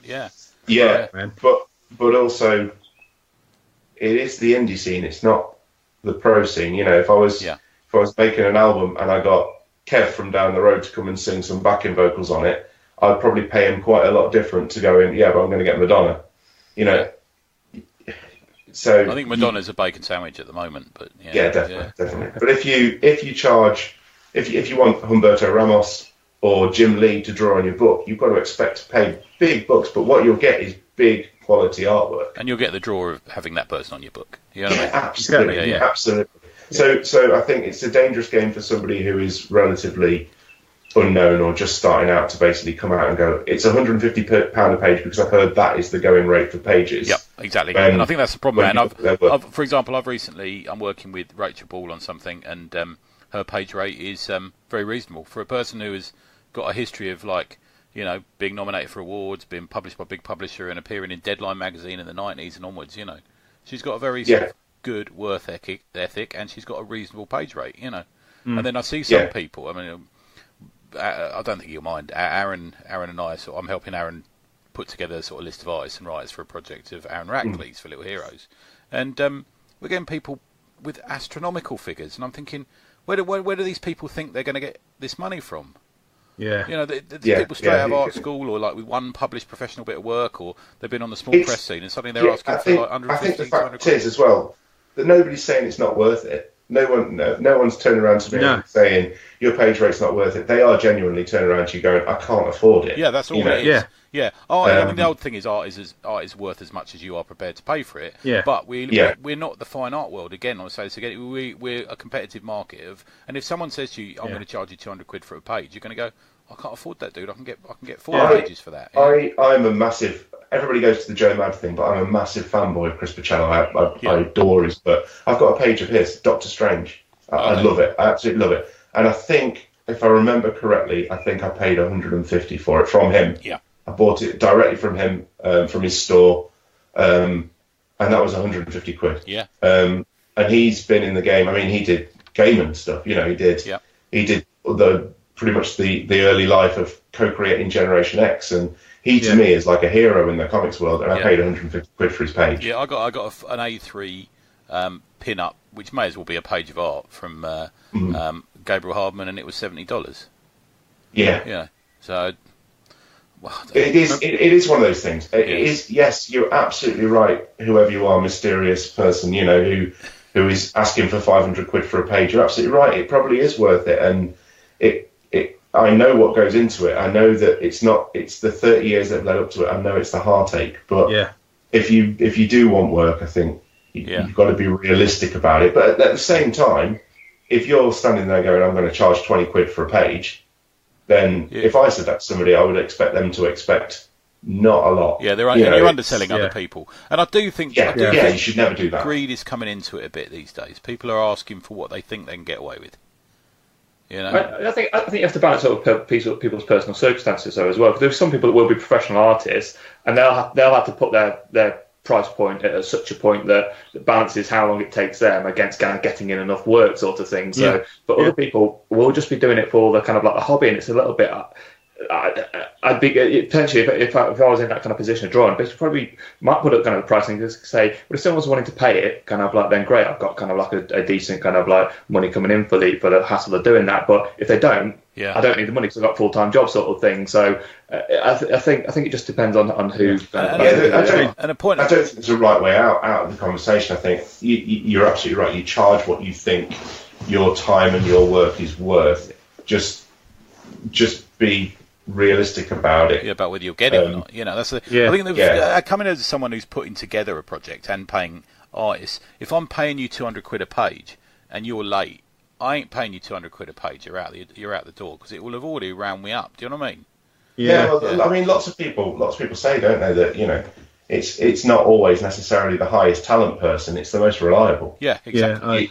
You pay a higher premium of page rate because you know that person will deliver the quality on time. Yeah, because you can see there's that webcomic creators, the commissioning artist group, and people post pages and stuff up there, which are absolutely fantastic. But I always think, how long have you spent on this?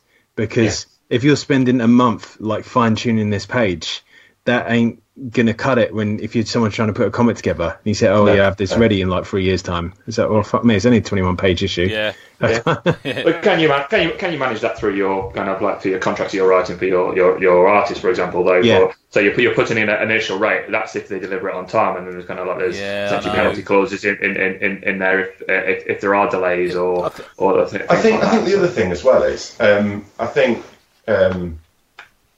perhaps a way around it, because I honestly find I can see why people do pitch high and why people pitch low, because I find it incredibly difficult to put what my work is worth to somebody else. So the other tactic is to say, look, I will pay a flat rate of £40 per page. Hit me up if you are interested. Or I can afford to pay £60 per page. And that way, you're not going to get a group of creators who get together at a convention and one girl just goes, actually, I did 8 pages of that book, and I charged them £20, and another person turned around, really, I did exactly the same you did, and I got £80 a page.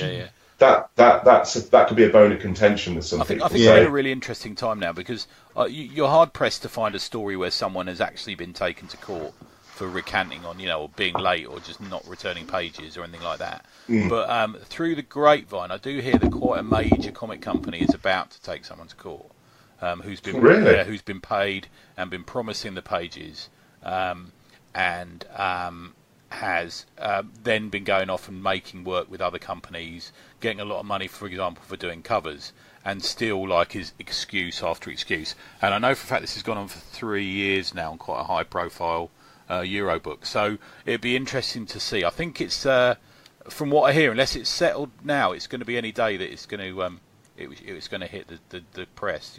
Well, you see, look forward to that. I'm not looking forward to the legal action. Just seeing how it turns out. There are cowboys in every industry, in every walk of life. People will get away with what they think they can get away with, and but that shouldn't be allowed to happen. Really, I wouldn't pay a guy to come and do my garden, and then after 3 or 4 years where he's done everybody else's gardens, I'm still waiting. It just wouldn't happen. It wouldn't happen. But it's usually that first test case. We don't pay people up front for kind of like for any of the kind of like work and stuff like that though. So it's kind of like, again, I think you can protect yourself as writers. You pay per page coming in, do you? Or? Yeah. Well, either kind of like when the kind of like the layouts are done set per percentage there, or just basically when they send us like the kind of like the low res kind of like file, and we'll sort of like give them the money, then they'll send us like the high res file. Yeah, I think that's fair. Then sort of thing. And play it by ear sometimes, haven't you?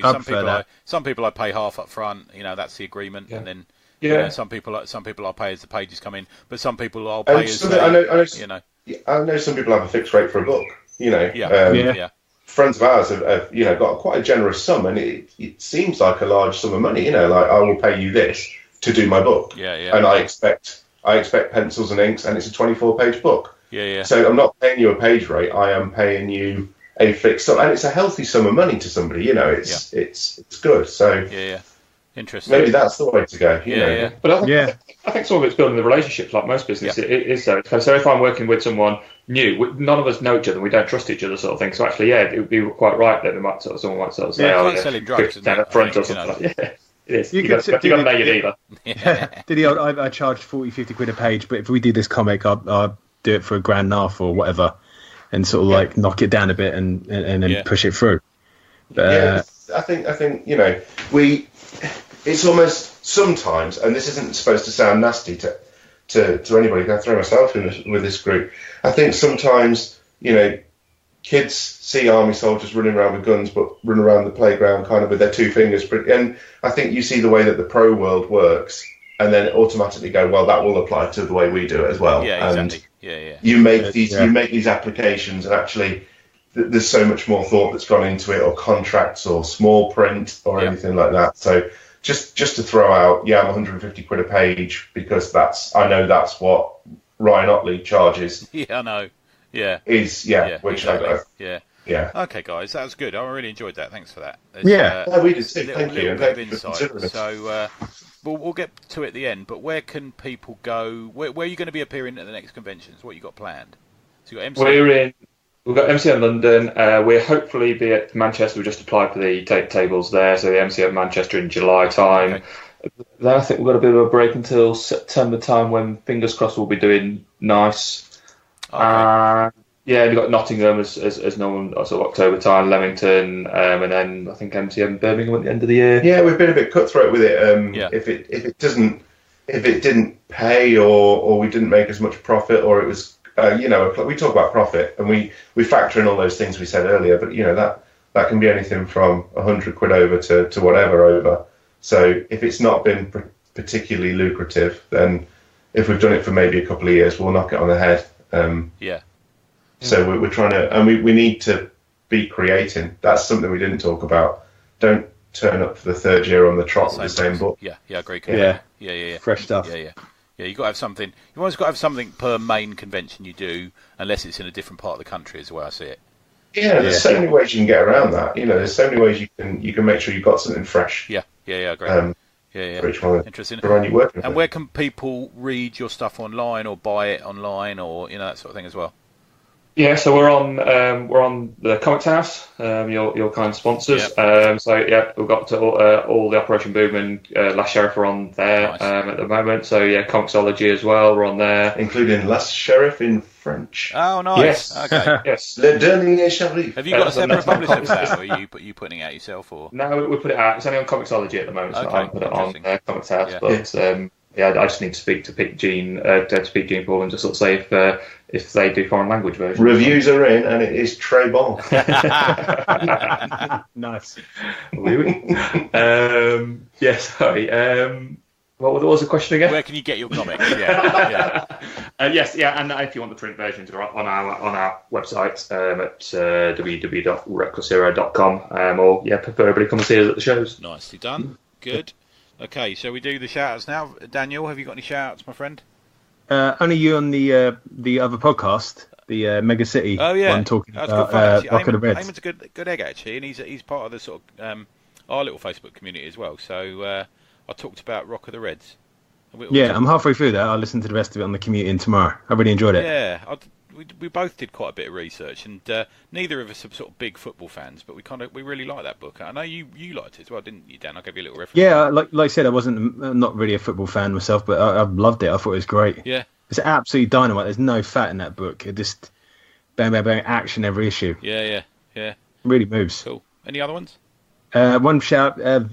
Jester Diablo, aka Vince Hunt, he's still got his A4 commissions available for MCM. Get on that. I don't know why more people aren't doing that. That's so good. Yeah. You book one up and he'll do it, and you pick it up at the show. It's £15 each. You can pick it up from our table CV69. If you get in touch with him via Twitter at Jester Diablo, then you can discuss what you want to get. He's got a couple of samples. He's done a White Witch character from Vanguard for me. Yeah. And he's got Medusa, the TMNT. He's done a great Captain for me. That's one of my favourites. Yeah. Yeah, nice. He did nice red. You're on CV what? CV69. Yep. You know it, baby. Did you plan that? Yep. I was holding court at work, and I said I was thinking of getting 2 inflatable like 69 and have it floating above our desk. And a sweeter lady said, "Where are you going to get your 69 from, Dan?" And I looked at my mate and said, "Oh, down the alley after work." And there was an awkward silence, and then we were back to working. Any shout outs? Yeah, so and Vince will also be at Lawless this weekend. And he'll be drawing there as well, I'm sure. I don't know if he is. I've said that, so he has to now. So if you want to judge... Depending on how the court hearing goes. Yeah, depending on Operation New Tree goes. Fair enough. To be fair, he's hating not being here because he's texted me a few times. Poor bastard. Yeah. This is the first show he's ever missed. It is. And it's, oh, no. Yeah, literally, he let us know the internet was down about an hour before we started, so I managed to download a recording. You know how brilliant I am with computers as well. I'm like the fucking Matrix. And we're not even sure if it's working. I'm staring at this thing, and the levels are going up and down. I don't even know what it means. So fucking hell. We've done a couple of tests, and it did work. Yeah, so. Yeah. You did a little self confession on one of them, which we might save later. I've got a couple of others. So Mr. Falp, a comics creator in his own right, is a good egg. Me and him went to the comic mart today and bought. He bought quite a sexy comic actually, which I might put on Twitter later, which is making me laugh. Another shout out to Cliff Cumber, who's just finished the story I'm doing with him, which we haven't announced yet. Which is I'll send you guys it later because it's absolutely brilliant. I'm saying indie Frank quietly, genuinely with this guy. He's fucking great. Yeah, that's a really good analogy. Yeah. My God, the detail he's put into these pages. Christ Almighty. He sent me one and I thought he'd finished it, and that was just the rough. That's how good he is, you know. And then I was going to announce at the 200, and then we got caught up a bit in our own excitement of being in there, and everyone staring at us, didn't we? Thanks to all those that came along. Yeah, so we had an absolutely brilliant day. So there's too many people to name, but you know who you are. Thanks mainly to Mr. Sheaf, who ran the raffle. Which him and Aaron ran the raffle, and it was brilliant. Like so many people were so generous, and everyone. I think pretty much everyone there won something. I'm going to say. Yeah, it was absolutely brilliant. There was a guy from my work who won the Johnny Cannon pages, and he was made up. Oh, brilliant! When I gave it to him. Yeah, I love Johnny stuff. Yeah. So we're going to announce my new project, which is the all ages title, The Whore Chronicles. It's tales of working girls told with their own voices. So it's there's a bit of fiction, there's a bit of prose, and there's part reportage. It's all written by me, and involved in it are the following artists: Rachel Ball, aforementioned, Charles Raymond, Sarah Harris, who has done, I hate to say it, for free, she's done probably some of the best art I've ever received. It's fantastic. Yeah, we saw it at we saw it at Troops, didn't we? So that's the right, yeah. Multimedia stuff. I mean, everyone's knocked it out of the park on this. Stuart Moraine's done a pin-up, particularly good. Rick Jackson's done some great stuff. Tom Curry's done some great stuff. The front cover's been designed along with a poster in it, a pin-up, which is called Reality Sucks by Mr. Vincent Hunt. And he did say to me he needed a shower straight away after doing it. I'm literally just waiting for the last page to be finished, the last panel to be finished as of today, and it's looking like a June release. So keep your eyes out for the Whore Chronicles, for that all ages goodness. They're my shout-outs. Guys, have you got any? John Lake, Jay Martin, Chris Sides, Dennis Whittle, Sarah Whittle, Dan Charnley, and anybody else we had the pleasure to I saw the Charnley. I saw everyone had to have a picture with Comics Are For Everyone. And then I'll tell you what, ask him about his live role-playing experience. He had me in absolute stitches. The way he told that story was amazing. But anybody of the old and massive. And I want to shout out to Sarah Harris, who shows more strength in a single day than I think I have done in years. Yep. So, I met with Sarah on, I think it was Tuesday or Wednesday, and gave her raffle prizes and bought her a bit of breakfast. And, she's looking well. Good. Everyone is worried. Good. But, she's getting there slowly. Yeah, really good. Okay, Burbs, any shouts? No, it's probably similar to Chris. Yeah, everyone is at the kind of Oldham Comic Con, particularly Dennis, who's sort of absolutely fantastic host. I must do that one. I keep promising because it's quite a boozy one, isn't it? And now that I'm back on, we were well behaved this time, I think. Yeah, relatively much better than last year. last year we don't talk. We'll have to repeat our Chinese at the MCM this year, aren't we? Where we watched. We would very much like to. Yeah, that'd be great. Cosplayers getting off with each other and people cheering them. That was quite amusing. Do you remember? And then some geezer that was really weird. Monkey from Monkey the TV series, and these blokes who are clearly like rigging experts or something just lost their fucking minds. Yeah. Good. There's no more random place than MCM London. It's like a celebration of the whole thing. Yeah. And I know it can get a bit of a kick in MCM can, or it did. I don't think it does so much anymore. Yeah. But it is an absolute celebration of pop culture, isn't it? Yeah. And it's just you'll never see sites like it. Yeah. And people are at it, aren't they? As soon as the sun goes down, it's like everyone's at it straight away. Yeah. It's like fucking Caligula. It is.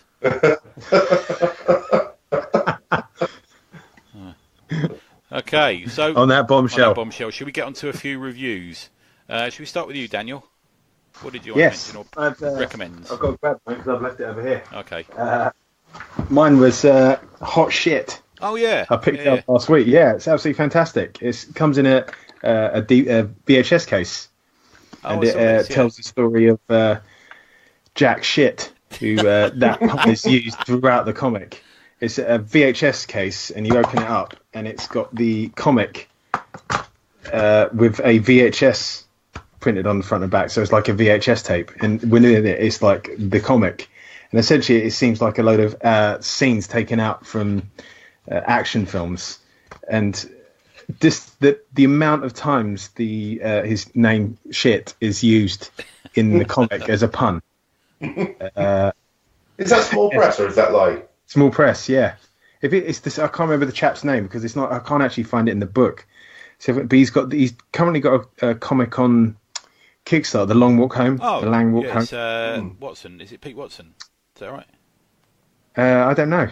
Yeah, I think so. Yeah, I'm Shit. I'm going to look it up while you're talking. Keep going.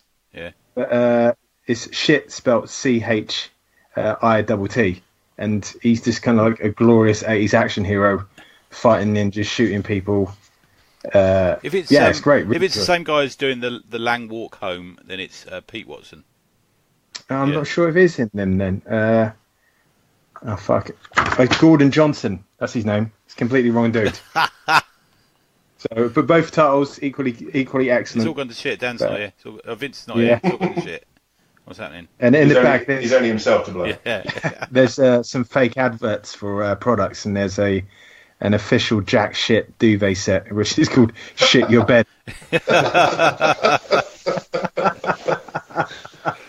So, that's great. Nice one. I'm going to have to put some details on where to get that from because it doesn't appear self-evident on the book. Cool. Gentlemen, what would you like to recommend? Every time I come on, I show how terrible I am at actually reading stuff that I always say Invincible, so I'm going to say something different. Oh man, that's awesome. Legend of Luther Strode. Right, cool. Yes. I got the compendium edition, and it's one of the most fun comics I've read in a very, very long time. Definitely.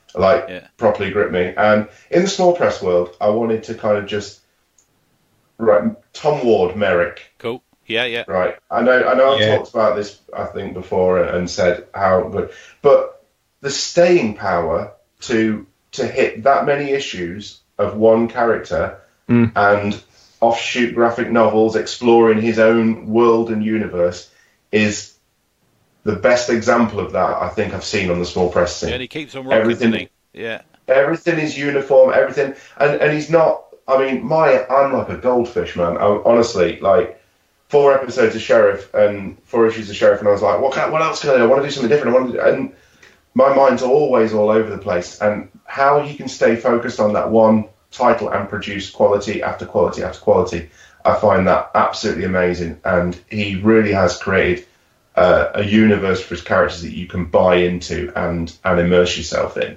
I just think that needs to be recognised, really. Cool. Yeah. Nice. He's another dude to look at and who's doing Comic Cons and doing well out of it. It's Tom's great. You're much the same with Vanguard, Dan. I think it's that thing of you've actually stayed committed to an idea, and Sheriff is ongoing, and we hope to do the same kind of thing with that. But I think there is a real force of will involved in things like that. And that's what people love. They love consistency. Like, that's why good comics do well, because they have the same writer-artist team, and it doesn't stray too far away from the original concepts. I think people forget that sometimes, Yeah, it's a rare thing. Yeah, it is. I mean, even the big publishers, it's rare to have. I mean, what's Tom on now? Eight issues. It's rare to have somebody who rolls 8 issues in a row. It doesn't happen. Cool, Mr. Burbs, what you got? I have sinned and not read any indie for a good sort of like month or more. So that's right. It's not against the law. No worries. No, I think it is. So, no. I think about that actually. Wait a minute, guys. The siren's outside, and Vince is in front of the police car, just pointing at Burbs. And now he's pointing at his pants and back at Burbs. Sorry, mate. Go on. Sorry, put you off here. Sorry. Pants-related things. So I was going to say, I think the last thing I read was Tom's thing when he went through his Kickstarter awards and stuff like that. So I got Chris Sides here and there to read, which I'm actually looking forward to. That. So is it really good? Yeah, the thing is about that, I put like a preview thing, and it's for that month. I think it was like the second or third biggest thing on the blog that I write. It really took off that straight away. People really took to just a preview took to the images and stuff. There's a really striking design to it, I think. And Tighty always writes well, doesn't he? He's always thoughtful. There's always something going on beyond what you expect, which I like. He'll be one that will be no doubt in the future tickling with the reckless feather. Oh, nice, good. And quite right too. Yeah. Cool. I'm going to go with a book that got sent to me by Arena, again at Europe Comics, and it's an arrangement between Europe Comics. It's a European book that they've put the way of Self-Made Hero, the publisher over here. It's a book called Maggie Garrison, which was originally 3 volumes, but Self-Made Hero are collecting into one. It's written by Lewis Trondheim, who's going to be at this convention I'm out on Saturday, so I'm looking forward to meeting him. Art by Stefan Oiri, and translated by Emma Wilson. It's full colour, 148 pages. It's released the 28th of May. And it's basically about I love the fact that European books are often set in London. I don't know why. We talked about this recently with Dylan Dog, where there's a romanticism to it. There is, isn't there?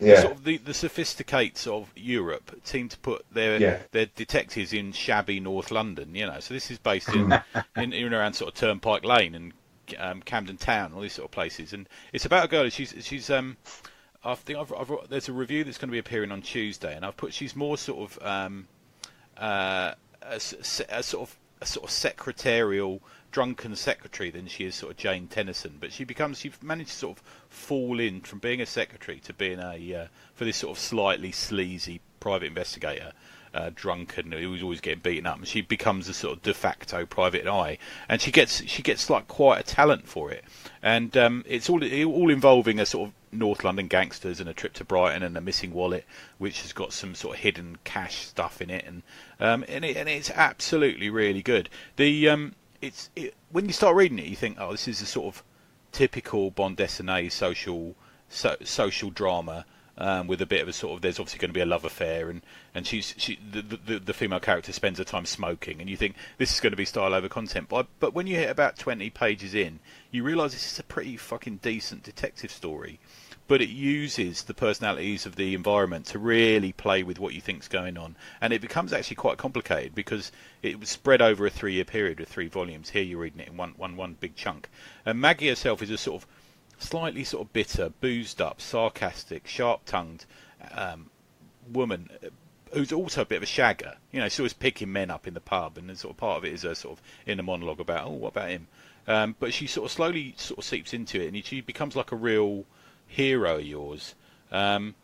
The art is lovely, really, really nice. I can only think that Stefan Oiri turned up in London and just took loads of photographs, because almost on every page there's a shop or a tube station or a pub or an alleyway or something that I recognise from London. Really, really good. Her local is based in Soho, and anyone who's walked through from Gosh Comics through to Tottenham Court Road tube station will recognise a lot of the sort of landmarks there. Really good. It's out in a couple of weeks. Keep an eye out for it. Here we go. I said she's more Bridget Jones than Jane Tennyson, and I think that's kind of a good description of her. She sort of falls into some things. She's always out shoplifting. She's never got any money, so she just shoplifts her tea and stuff like that.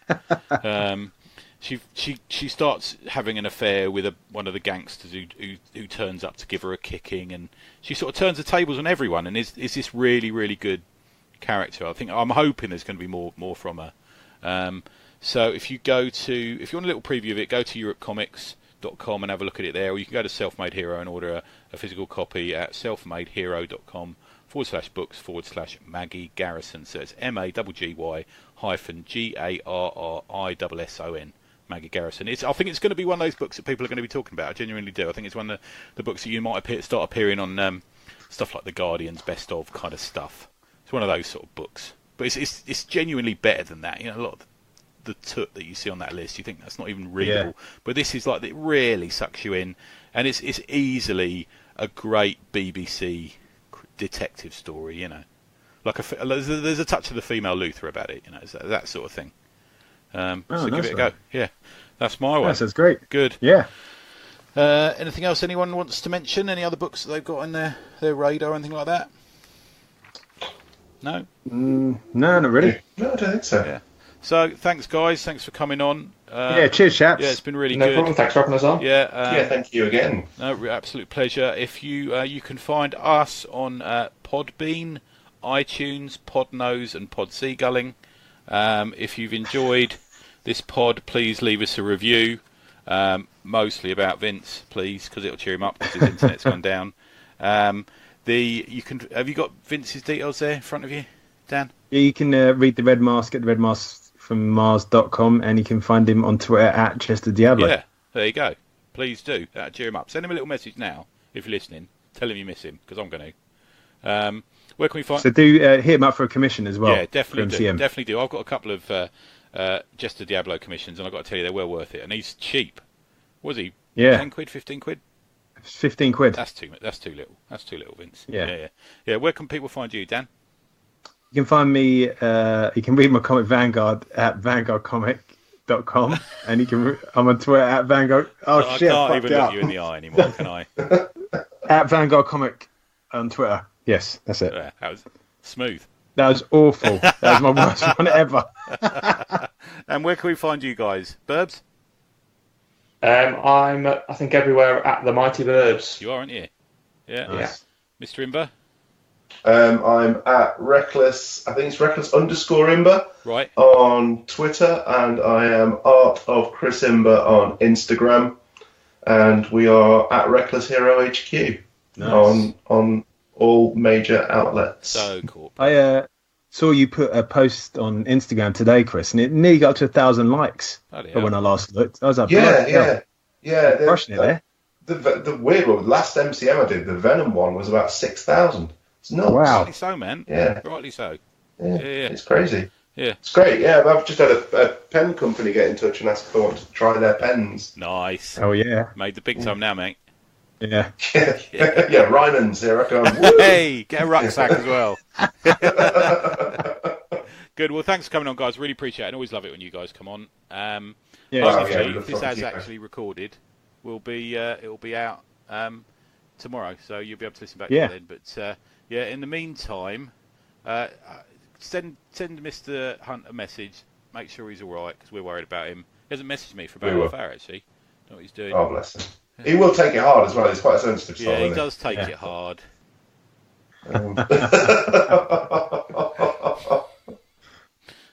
Well, if he's in the cells overnight, you know. He has not been arrested, just so we know. It's just he's not been charged, does he? I think it's fair to say. He's not been charged. Yeah, I can confirm he is not. Innocent until proven guilty, but the evidence is stacking. Yeah. Let's face it, we all know the truth, Vince. Okay. Do you know how to do that Stay Awesome thing, Dan? I don't know. Yeah. And no, I don't know what's the fucking lead up. I can't remember. I always bullies me into doing it. And as always, keep reading comics and stay awesome. See ya. Yeah. See ya. Bye.